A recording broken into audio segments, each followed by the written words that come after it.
Hello everybody, welcome back to the channel. I'm Richard. I'm Liz, and this is Lap of the World, and we are in North Carolina. We have finally made it to NSX Mideast Meet. Something we've been trying to get on the calendar, but that we've perennially had some conflict or another. But we made it this year. We made a point, carved it out. We're like, we're going to do it. Yeah. So we're here. It is we got in yesterday. It is day one, and we are set up for a full day of activities for which we will bring you along. The NSX Mideast Meet has been a staple on the East Coast calendar since 2014, when it started as a carryover from NS Expo 2013, which was also based in Raleigh and organized by many of the same people.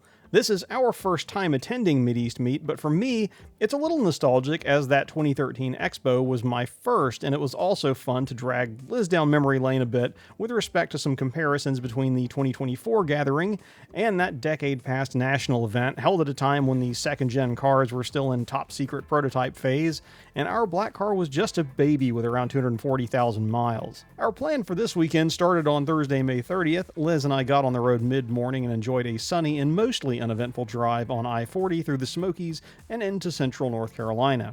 The only minor hiccup was Liz's speedometer developing a case of the yips. We suspect we'll trace this back to the sending unit on the transmission, having had the same issue on the black car some years ago. Annoying, but definitely not a showstopper. We arrived Thursday evening to a full parking lot and hit up the Tambachi food truck for a tasty dinner bowl while catching up with some old friends and meeting a few new ones in the parking lot as folks washed cars and swapped stories before retiring early, anticipating 2 full days of activity. Friday started at the crack of dawn with a short drive to the Carolina Exotic Car Club and its sibling dealership. The Car Club is a combination display and storage facility decorated with some fun murals along the private access alley in which we parked. Inside, it features a variety of privately collected cars and other vehicles on display amidst meeting rooms, offices, and other spaces. Not much here was for sale, of course. For that, we headed a few minutes away to see the available metal at the dealership showroom.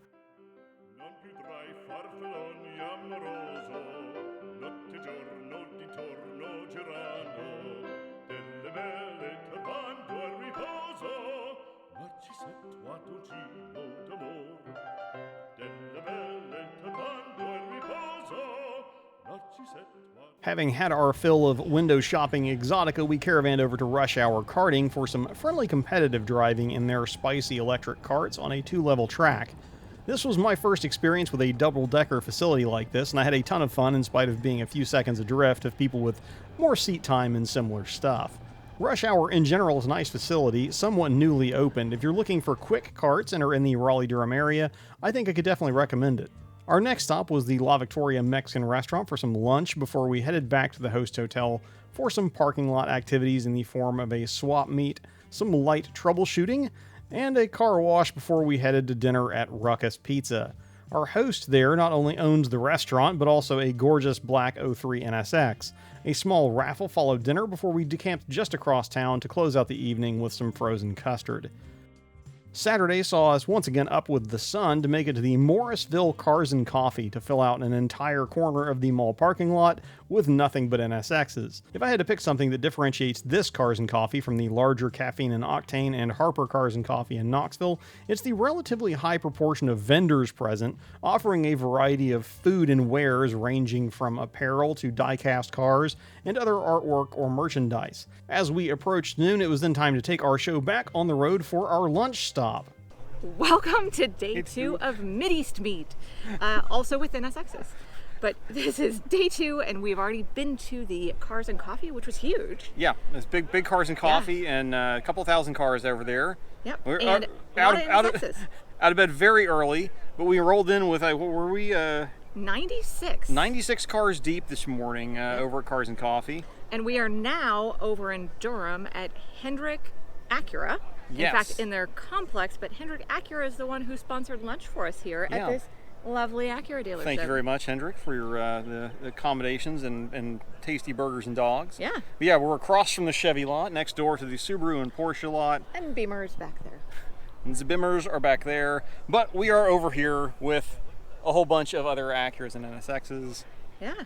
So it's a good time so far. Lots of sun. I'm going to go find some shade. For those unfamiliar, Rick Hendrick, who owns this dealership chain, is one of the most successful car owners in racing, and he's also an avid collector. Among his stable are VIN number 1 NC1 NSX and the first NSX Type S off the line in the special Gotham Gray paint, both purchased at the famous Barrett-Jackson auction. As lunch wrapped, there were a few more raffle drawings before we headed back to the hotel to freshen up a bit before the closing evening. The final stop of the event saw us visiting Car Space, a combination car museum, lounge, and apparently a workspace.